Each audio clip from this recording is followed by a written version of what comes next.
For 4,000 years my caste held the galaxy together with a lie, and a human girl took it apart in a week. And the worst of it, the thing I have had a long time now to sit with, is that she did not even know she was doing it. She was only trying to talk to people. That was all. She wanted to understand what was being said around her, the way a child wants it, and in the wanting she undid 4,000 years of us, and she was kind about it, which was the most unforgivable part. My name is Ilvenu. I was a master of the Cantor-caste, and to tell you what that meant I have to tell you the lie, because the lie was the foundation of everything, mine and the galaxy's both. The doctrine was called the sealed mind, and it was taught as the deepest truth of nature, taught at the Concordat of Tongues, the great academy on the station we call the Lattice, where the species of the civilized galaxy sent their finest minds to learn what could be learned. And what was taught there, first and last and always, was this, that no mind can hold a tongue not its own. That each species thinks in the shape of its native speech, and that shape is so deep, so woven into the flesh of the brain, that to truly learn another species' language is not difficult but impossible, that you might memorize its words like a list of dead objects, but you could never think in it, never feel it, never cross the gap into another people's actual mind, because the gap is sealed, sealed by nature, sealed at birth. The Vethkin cannot think as the Sevexi think. The Sevexi cannot think as my people think.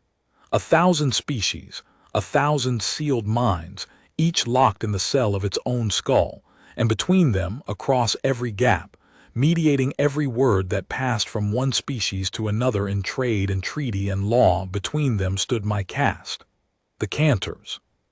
Here is what a Cantor is, and you must understand it to understand what the human cost me. We were the bridge. Not because we could learn languages, the doctrine said no one could, and we agreed, we taught it, but because we were asterisk born between. The Cantor-caste was an old and careful breeding, a lineage shaped over millennia for one narrow gift, not to learn tongues but to carry meaning across the seal without truly entering either side, a kind of living conduit, trained from birth in the 40 great languages of the Concordat, able to render the Vethkin's words into Sevexi sound without ever. And this was the point. This was the doctrine made flesh, without ever understanding either as its speakers did. We were translators who did not comprehend. That was sold as our purity. We carried the words and not the souls, and so we could be trusted neutral, the galaxy's throat, and every word that crossed between species crossed through us, and we charged for it, and we ruled by it quietly, the way you rule when nothing can be said between two peoples unless you are in the room. 4,000 years. Every treaty, every trade, every love letter between species, every threat through us. The galaxy could not speak to itself except through the Cantor-caste, because the doctrine said it could not, and the doctrine was true, and we knew it was true because we had never once seen it fail. And then the humans came to the Lattice. New people, edge people, sent a small delegation to the Concordat to learn what a young species comes to learn, the protocols and the trade law and the shape of the civilized galaxy, and among the delegation was a young human, a scholar's aide, not even senior, named Lin Mei. I noticed her at first only because she was always in the wrong places. The Concordat is vast and stratified.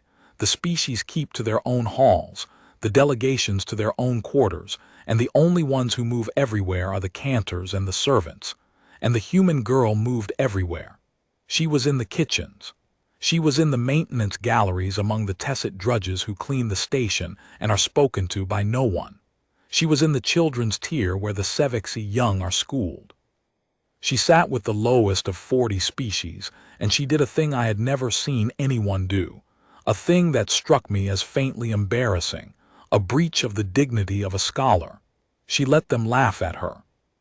Because she was trying to talk to them, badly, constantly.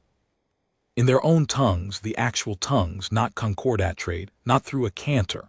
And she was terrible at it at first, clumsy and wrong, mangling the Tessit drudge's soft clicking speech and the Sevexi children's whistles, getting it wrong out loud, over and over in front of everyone, laughing when they laughed at her, asking them to say it again, slower and trying again, wrong again, unbothered by the wrongness in a way that no cantor and no scholar of any proud species could have borne.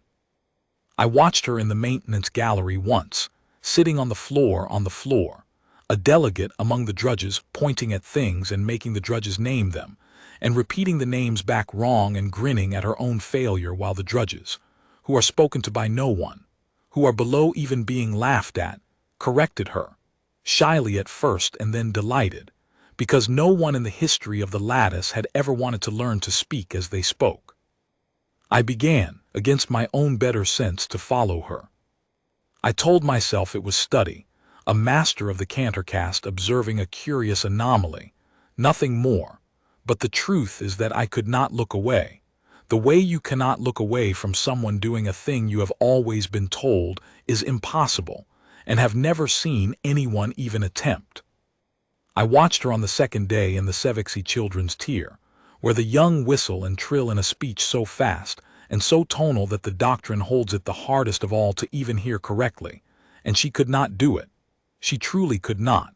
Her human mouth was not shaped for it, and she did not pretend otherwise. She pointed at her own mouth and shrugged a great clumsy human shrug, and made a sound so wrong that the Sevexi children fell over each other shrieking.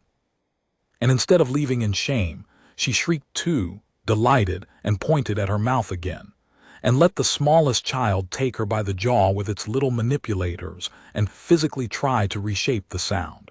And she let it, a delegate of a sovereign species letting a Sevexi infant pull her face into the right shape. And on the fourth attempt the whistle came out almost right, and the children went silent with astonishment and then erupted, and the human laughed until she had to sit down. I had never seen a scholar do that. I had never seen anyone do that. We are bred and trained, my caste, to carry speech perfectly or not at all. The idea of producing a sound wrong in public on purpose, as a step toward producing it right, was as alien to me as the human's soft pink face. On the fifth day I watched her with an Obad trader in the commerce ring, and the Obad are a hard, proud people whose consonantal speech is full of barks and stops, and the trader was mocking her openly, the way the Obad mock, contempt as a kind of sport, and she took it. She took the mockery and used it. She made the trader repeat its own insults so she could learn the shape of them, until the trader, despite itself, was teaching her. Was leaning in, correcting the placement of a hard stop in the back of her throat. The two of them bent over a word like conspirators. The mockery curdled into something the Obad had perhaps never felt before, which was the pleasure of being asked to teach the thing you are proud of. I stood at the rail of the commerce ring and felt the first true unease, because I had just watched a human turn an Obad's contempt into an Obad's delight, using nothing but her own willingness to be the butt of it. And that is a kind of power, I realized, that the Cantor-caste did not have and had never had, the power that comes from not minding being small. She caught me watching that fifth day. I had thought myself unobserved. Cantors are trained to be furniture, to stand at the edge of every important room unnoticed.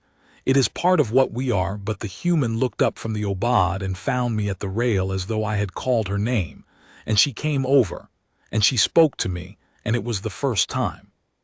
She spoke in Concordat trade, the neutral tongue, and she said she'd been hoping to meet a cantor, that she found us fascinating, and there was nothing in her face but the plain, warm human curiosity, no angle in it, and that itself unsettled me, because everyone who seeks out a cantor wants something carried, and she wanted nothing carried.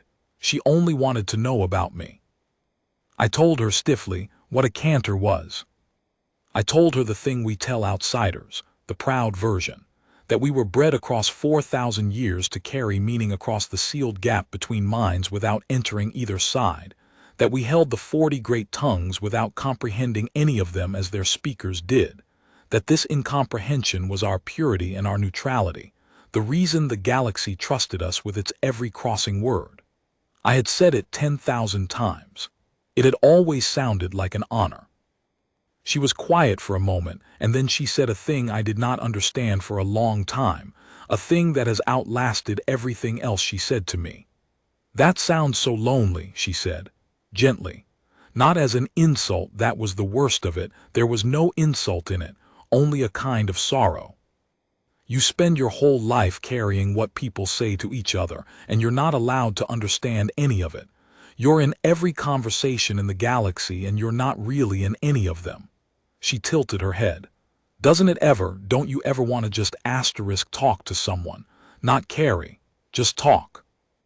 I told her sharply that she misunderstood, that to comprehend would compromise our neutrality, that the not understanding was the point.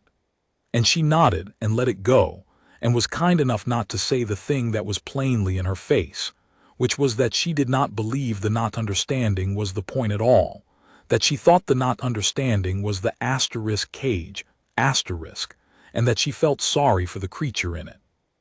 I went away from that conversation angry, and I told myself the anger was at her presumption, and it was years before I admitted that the anger was because, for one moment, standing at the rail of the commerce ring, a human girl had looked at the 4,000-year glory of my caste and seen instead a lonely person who had been forbidden his whole life to understand a single word he carried, and that the moment her words landed, some buried part of me had answered before I could silence it. Yes, yes, I do want that. I have always wanted that. I had simply never been permitted the thought, and so I had never had it, and the human had handed it to me in a sentence, the way she handed everything, without seeming to know what she had done. I thought it was charming and pointless.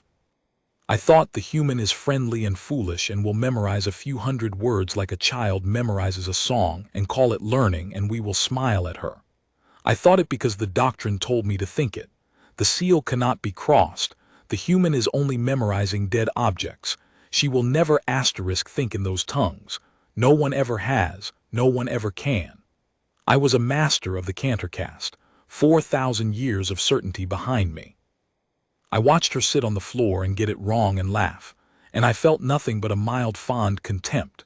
And underneath it, where I did not look, a thread of something colder, because I had been watching her for a week, and I had to admit, in the place where a cantor admits nothing, that the wrongness in her speech was getting smaller every day, and that it was getting smaller in the wrong way, not the way a list of memorized words gets longer, but the way a child's speech gets less wrong from the inside.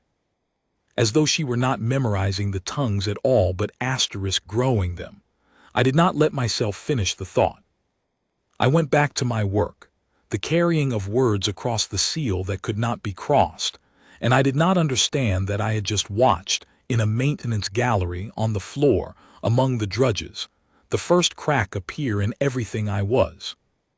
Was the 7th day that someone came to me, another master, agitated, his crest gone pale, and said I had to come to the glass hall now that the human was there, that the human had asked to be tested formally by the Concordat in open hall, and that the thing she was claiming was not possible, and that she was claiming it calmly and smiling, and that the delegations of 40 species were gathering to watch a young human be gently and publicly corrected about the deepest law of nature. I went. Of course I went. I thought I was going to watch a kindness, the Concordat letting a foolish, friendly girl down softly in front of the galaxy. I had no idea I was going to watch the seal break. The glass hall is where the Concordat performs itself, a great clear chamber where treaties are sealed and species meet in formal session, tiered seating for 40 delegations, and at its center a floor where the one who speaks stands alone.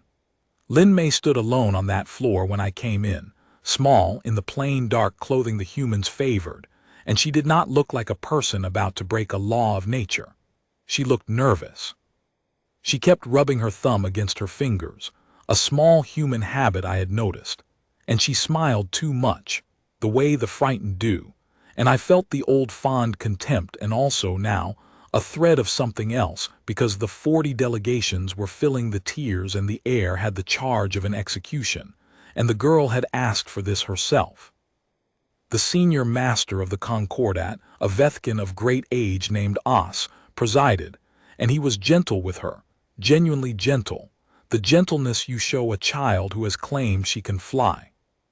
He explained for the watching hall, the sealed mind, the doctrine, the law, that what the human proposed was not arrogance but a misunderstanding of nature, that she had no doubt memorized many words and was to be commended for her diligence, but that memorizing words is not speaking a tongue, that to speak a tongue is to think in it, to feel in it, to answer the unrehearsed thing, and that this no species had ever done across the seal, and none ever would. And he invited her, kindly, to demonstrate whatever she had learned, so that the hall might commend her effort and then, gently, instruct her in the truth. He thought he was giving her a soft place to fall. He was giving her a stage. What happened in the next hour I have gone over 10,000 times, and I will tell it as plainly as I can. They tested her in 5 tongues, 5, chosen by the delegations themselves on the spot, so there could be no preparation. The soft clicking speech of the Tessit drudges, the whistle language of the Sevexi, the layered tonal speech of the Vethkin, the harsh consonantal tongue of the Obad traders, and my own people's speech, which is difficult, which outsiders are said never even to hear correctly. 5 sealed minds, 5 cells that the doctrine said no foreign mind could enter, and they did not test her with word lists. The senior master was too wise and too kind for that.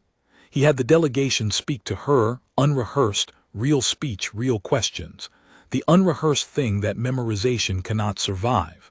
A Sevexi elder whistling a question about her homeworld, an Obad trader barking a haggler's joke, a Tessit drudge, brought up from the galleries and trembling at being in the glass hall at all, asking her something small and shy. And she answered them, all of them, in their own tongues, not perfectly, and this is the thing I have never been able to make my own caste understand, the thing that matters most, not perfectly. She made mistakes. She reached for words and missed them and went around them. Her Vethkin tones wandered. Her Cantor speech, my own tongue, had an accent that should not have been possible and was somehow also unmistakably correct. Correct the way a child of the language is correct, wrong in the living way and not the dead way. She was not flawless. She was something the doctrine had no category for, which was asterisk fluent. She thought in them, you could see it. You could see her hearing the Obad joke and getting it, actually getting it, laughing a half-beat before she answered, the laugh of a mind that has understood and not the careful pause of a mind that is decoding. She answered the unrehearsed thing. She felt the joke. She crossed the seal, 5 times, in front of 40 delegations, badly and beautifully and undeniably, and the glass hall went so silent that I could hear the human girl breathing.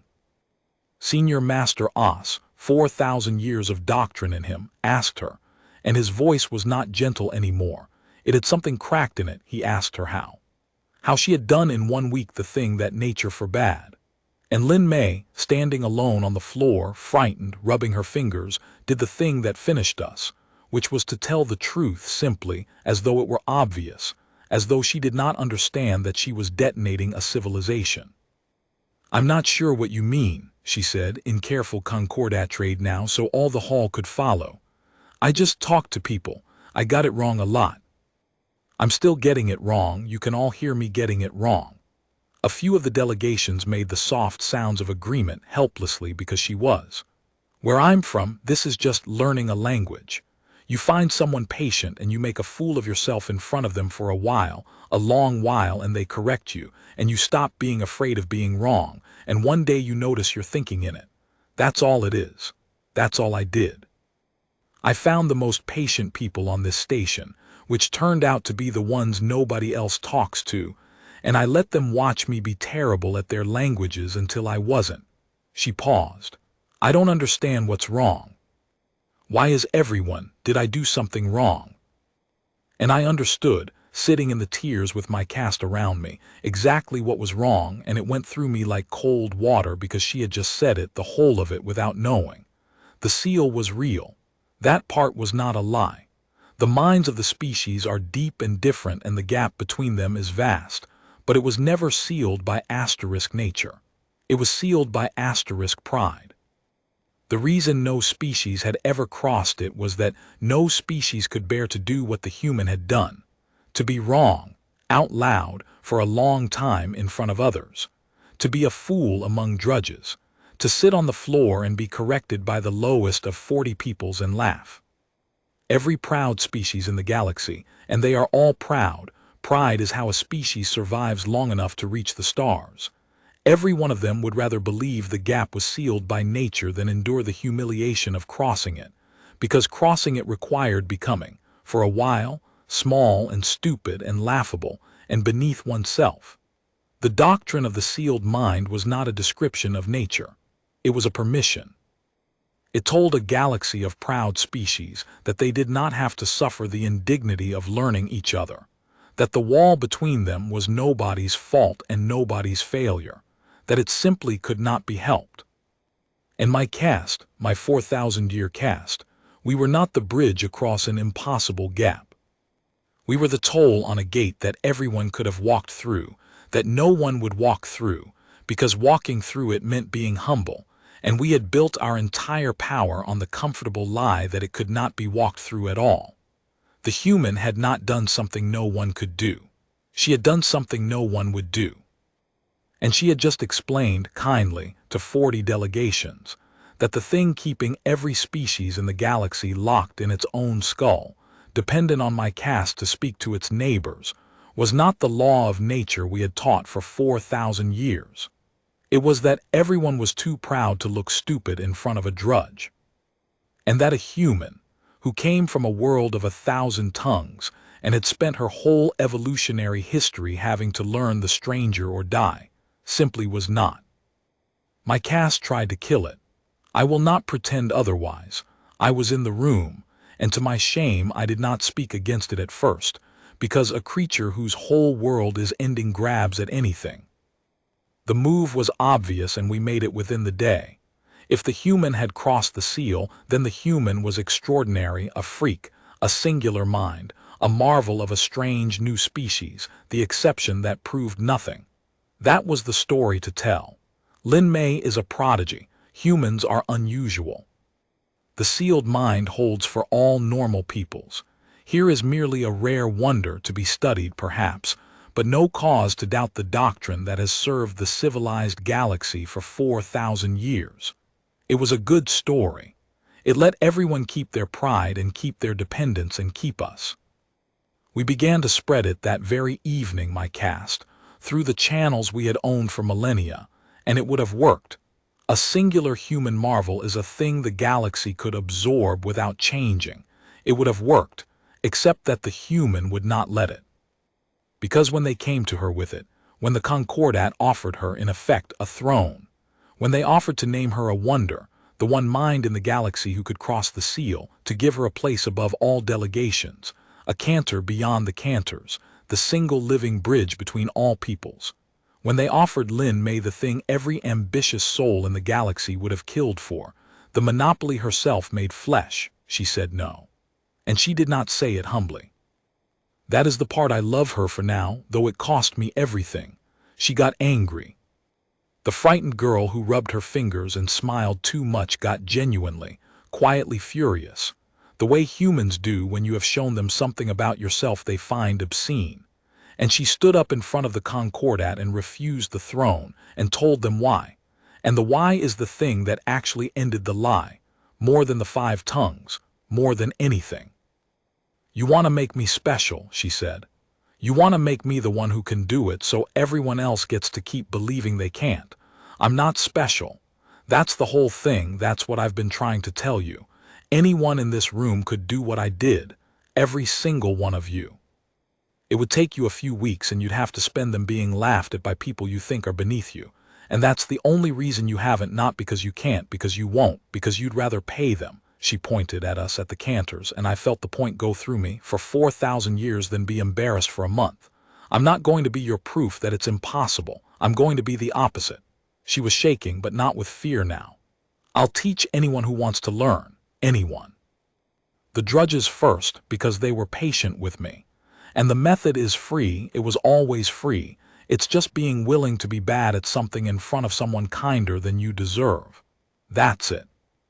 That's the secret your whole civilization has been paying a toll to avoid. And she did it. That is the resolution. And it was not a battle and it was not dramatic. It was a human girl spending the next years of her life teaching, for free, anyone who came, starting with the Tessit drudges who cleaned the station and were spoken to by no one, and who turned out, once someone was willing to teach them and to learn from them, to be magnificent linguists, because the lowest of a galaxy's peoples have the least pride to overcome, and pride was the only barrier there had ever been. The drudges learned each other's tongues first. Then, shamed by the drudges, a few of the young from the prouder species, the ones not yet fully hardened into their dignity. Then more. The Concordat forbade it, and the forbidding meant nothing, because you cannot forbid people to talk to each other once they have seen that they can, any more than you can forbid water to find the low ground. The seal had never been a wall. It had been a story about a wall, and Lin Mei had walked through the place where the wall was supposed to be, in front of everyone, and once a galaxy has seen that done it cannot unsee it. My caste did not survive it. How could we? We were a toll on a gate that everyone could now see was open. Within a generation the Cantors were obsolete, not destroyed, not punished, simply no longer needed, which is a quieter and more total kind of ending. Species learned to speak to each other directly, badly at first and then well, and the treaties and the trade and the love letters between peoples no longer passed through us, and the 4,000-year power of my caste evaporated not in fire, but in the simple spreading warmth of people discovering they had never needed us at all. I have had a long time to be bitter about that, and I find in the end that I am not, and I want to tell you why, because it is the whole of what the human taught me, and it is the last thing I have to say. I went to her near the end of my time at the Lattice, when my caste was already fading and I was no longer a master of anything, and I asked her, bitterly, I am not proud of the bitterness, whether she understood what she had destroyed. 4,000 years of careful order, a caste, a livelihood, a certainty gone, and Lin Mei, older now, looked at me with the same expression I had seen on her face that first day in the maintenance gallery, the open, patient willingness to sit with someone in their not understanding, and she said, I know what it cost you. I'm sorry it cost you, but Ilvenu, you were never a bridge. You keep saying bridge. A bridge connects two places and lets them stay apart. You weren't connecting anyone. You were standing between them, making sure they never learned to reach across and calling it connection and charging for it. I didn't destroy a bridge. I let people touch each other. They were always able to. They were always right there, the whole time, on the other side of a wall that wasn't real and nobody had ever just. She made the small human gesture, reaching out a hand. And it turns out that when you let 1,000 lonely peoples finally talk to each other, really talk in each other's actual words, they mostly don't want to fight. They mostly just want to say hello. They've wanted to say hello for 4,000 years. You were the reason they couldn't. And that is the thing that no weapon in the galaxy could have done. The thing the human did with nothing but a willingness to look foolish on the floor of a maintenance gallery. The Concordat had claimed no species could learn the galactic tongues, and they were almost right. No species could, because species are proud and pride was the whole of the seal. But a person could. One person, willing to be small, willing to be wrong, willing to be laughed at by the lowest of 40 peoples, and to laugh with them. One person could walk through the wall that 1,000 civilizations had agreed was solid, and hold open the gap behind her, and let the whole lonely galaxy through. They said it was impossible to learn another people's tongue. What was actually impossible for everyone but her was the part that came first, the part nobody wanted. To stand in front of someone you have been taught to think beneath you and say, I don't understand you yet, please, I want to say it again, slower, and forgive me while I get it wrong. That was the whole secret. That was the 5 tongues in a week, not genius.